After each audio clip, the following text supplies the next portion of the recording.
Je viens vous parler de Baba Merzoug.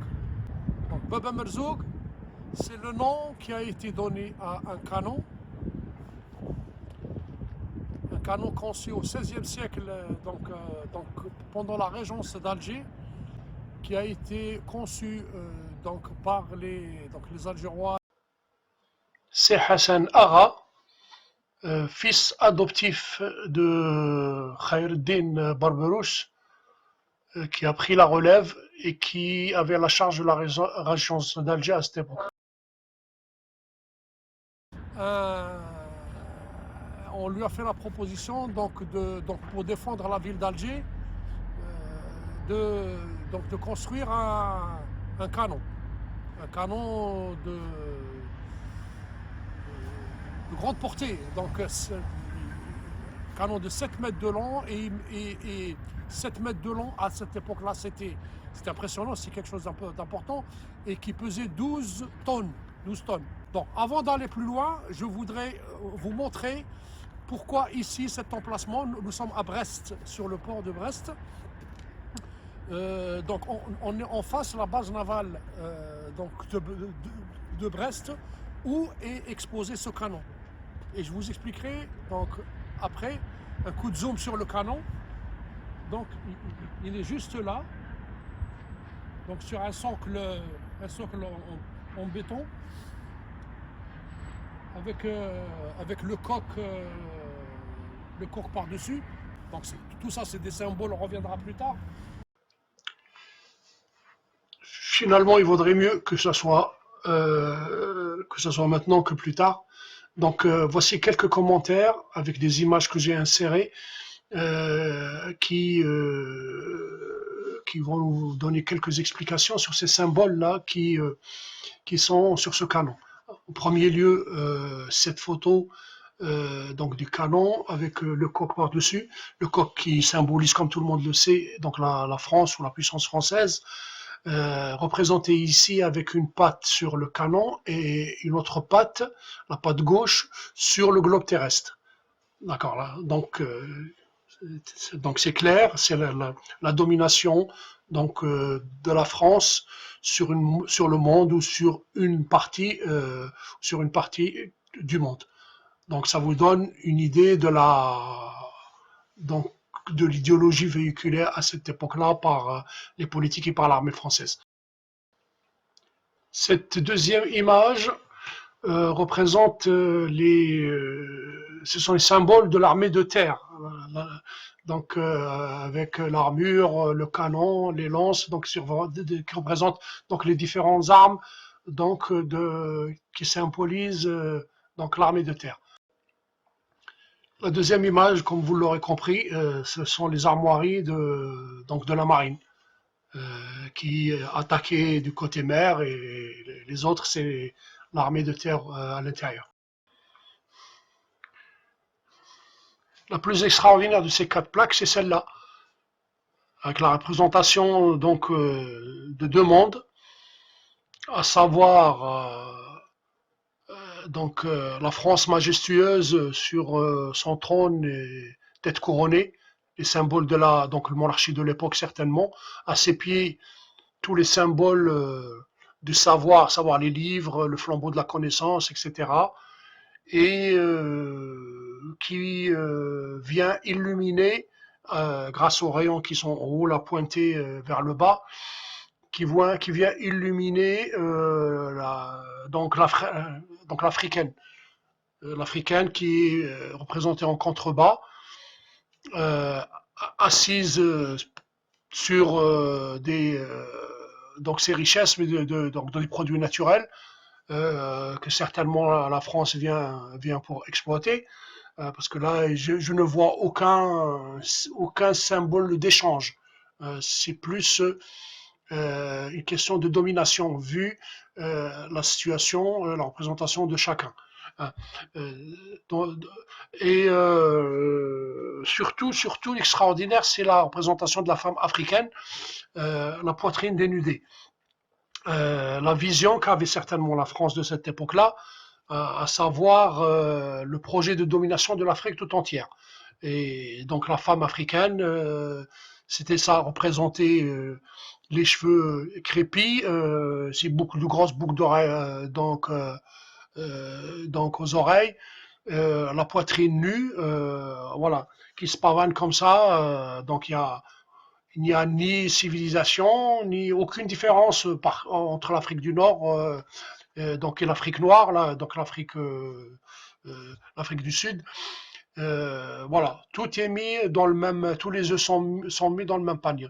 Donc voilà, la France arrive sur ses grands chevaux face à une pauvre Afrique.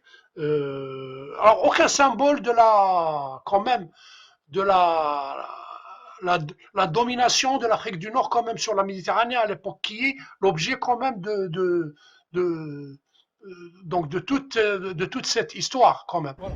Extraordinaire. Alors, qu'est-ce qu'il fait là, ce canon? Il est né à Alger, il a défendu à Alger pendant plus de 2 siècles. Donc il a été mis en place, si je dois faire appel à mes petites notes là, en 1542 exactement, date de son entrée en service. Donc il a été en service de 1542 à 1816, donc presque 3 siècles. Donc il a défendu la baie d'Alger et il a une réputation donc sur la Méditerranée. Donc tout le monde le craignait. À tel point qu'on a donné à Alger le nom d'Al-Mahrousa. Mahrousa, ça veut dire la bien gardée, la bien surveillée. Grâce à ce canon-là, mais grâce aussi à une série, donc à une batterie de canons, autres canons, il y a un autre canon, donc un F-tête, qui est lui également exposé au musée de l'armée, donc au château de Vincennes, donc à Paris, dans la région parisienne. Ce canon-là, donc, il a été pris en 1830, donc, lors de l'invasion d'Alger, donc, par les troupes françaises. Mais il n'était pas en service. Donc, il n'était plus en service depuis 1816. Donc, 1816. Mais il avait cette réputation parce qu'il a fait descendre pas mal de navires français, hollandais, tous enfin, tous les navires, les corsaires et les pirates, et aussi les forces militaires donc des royaumes d'Espagne qui étaient en concurrence avec l'Empire ottoman à cette époque-là, le royaume de France, c'est toutes les puissances donc militaires et qui se frottaient à Alger. Voilà. Donc il a bien fait son boulot au point où il bénéficie de cette réputation, au point où au moment de la prise d'Alger, donc en 1830, par les forces françaises, le canon n'était plus en service depuis 1816. C'est peut-être l'une des raisons qui a permis aux Français de rentrer. Pourquoi il n'était plus en service? Parce qu'il était fatigué. Donc en 1816, la chose qu'on appelle la chambre de feu a explosé tellement tellement il a été sollicité. La personne qui l'a conçu, c'était un Vénitien. Je ne me rappelle plus de son nom. Je pourrais vous le communiquer plus tard, et qui a mis ses connaissances donc, au service de la régence d'Alger, qui a été grassement payé donc pour ça. Et c'est lui qui l'a conçu donc, dans les fonderies de la régence d'Alger, qui se trouvait à Bab el-Oued. Donc d'après les informations que j'ai, c'était une usine qui était montée que pour l'armement, pour concevoir donc l'armement militaire, et plus particulièrement l'armement donc destiné à la défense d'Alger, donc vers la mer, donc les canons particulièrement. Voilà. Et Bab Merzoug a été conçu, c'était donc le plus grand canon qui a été conçu dans cette usine. Donc en 1830, quand les Français sont arrivés, ils l'ont pris comme un trophée de guerre, en quelque sorte, d'accord. Ils l'ont ramené en France, et il y a l'amiral, c'est l'amiral Duperré, donc c'est un Breton. C'est lui qui avait donc le commandement donc pour les forces militaires marines, donc pour la prise d'Alger. Et il y avait un autre officier qui lui avait la charge de gérer l'armée de terre. Et il y a eu un clash entre eux, et il y a toute une controverse à propos de ce canon. parce que le Breton, l'amiral Breton voulait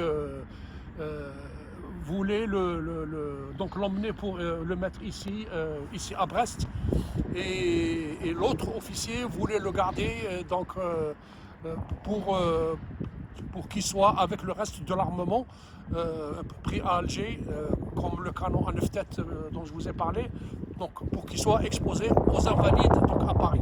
Les Invalides, voire aussi donc, le musée de l'armée au château de Vincennes. Voilà, donc grosso modo l'histoire de ce canon. De 1833 à 1930, il avait un caractère commémoratif, c'est-à-dire il a symbolisé tous les ans il y avait une commémoration, il y avait un tout autour, donc la fierté de l'armée française pour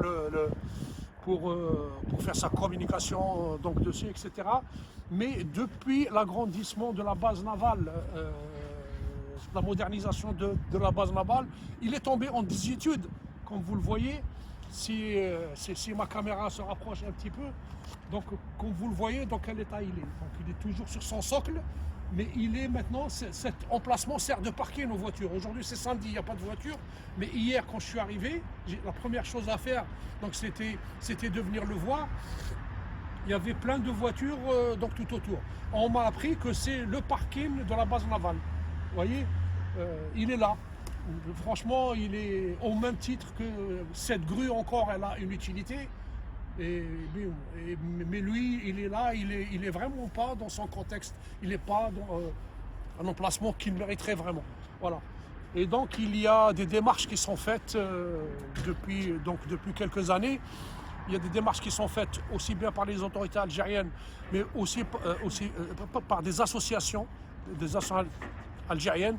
J'ai appris que la dernière était soutenue par le journal Al-Watan, donc qui, lui, à travers ses articles et les membres de l'association, donc à travers leur démarche auprès des autorités algériennes et auprès des autorités françaises, pour essayer de récupérer ce canon, récupérer également le canon à 9 têtes qui est pas la porte de Vincennes, au château de Vincennes, donc le château de l'armée, pour essayer donc de récupérer tout cet armement pour le restituer à Alger. Donc voilà, revenir chez lui, quoi, de manière à ce que le peuple algérien apprenne aussi son histoire, etc. Voilà. Donc il y a des démarches qui sont faites. Donc dernièrement, dans le rapport Stora, je crois que le canon, au même titre que le reste de l'armement, aurait proposé au gouvernement français donc la restitution pour réconcilier les tous l'un des moyens serait de restituer tous les objets, plus particulièrement les objets militaires qui ont servi donc à la défense d'Alger, qui sont très, très symboliques, donc de les restituer donc à l'Algérie, et espérant que la France va accéder à la demande donc de l'Algérie et des Algériens. Voilà, Inch'Allah. Donc voilà, donc c'est Baba Merzoug, il est là. J'ai d'autres photos que je communiquerai également sur ma chaîne YouTube et sur ma page Facebook aussi. Voilà. Voilà, donc grosso modo, donc il y a toute une controverse sur ce canon, hein, la manière dont il a été récupéré. Il y a une autre version qui dit que c'est Charles Quint qui l'aurait pris pendant le XVIe siècle quand il a bombardé Alger, et que les Français l'ont récupéré lors d'une bataille avec Charles Quint dans la bataille de Pavie, qu'ils l'auraient récupéré, je ne sais pas comment.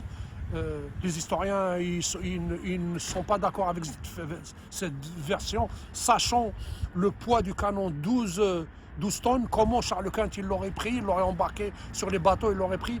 Donc la version la plus plausible, c'est celle que j'ai donnée en premier, de l'armée française, qui l'aurait récupéré directement à Alger, donc en 1830. Voilà. Je reviendrai donc un petit peu plus tard à travers d'autres vidéos donc sur la suite à donner sur l'histoire de ce canon. Merci à vous.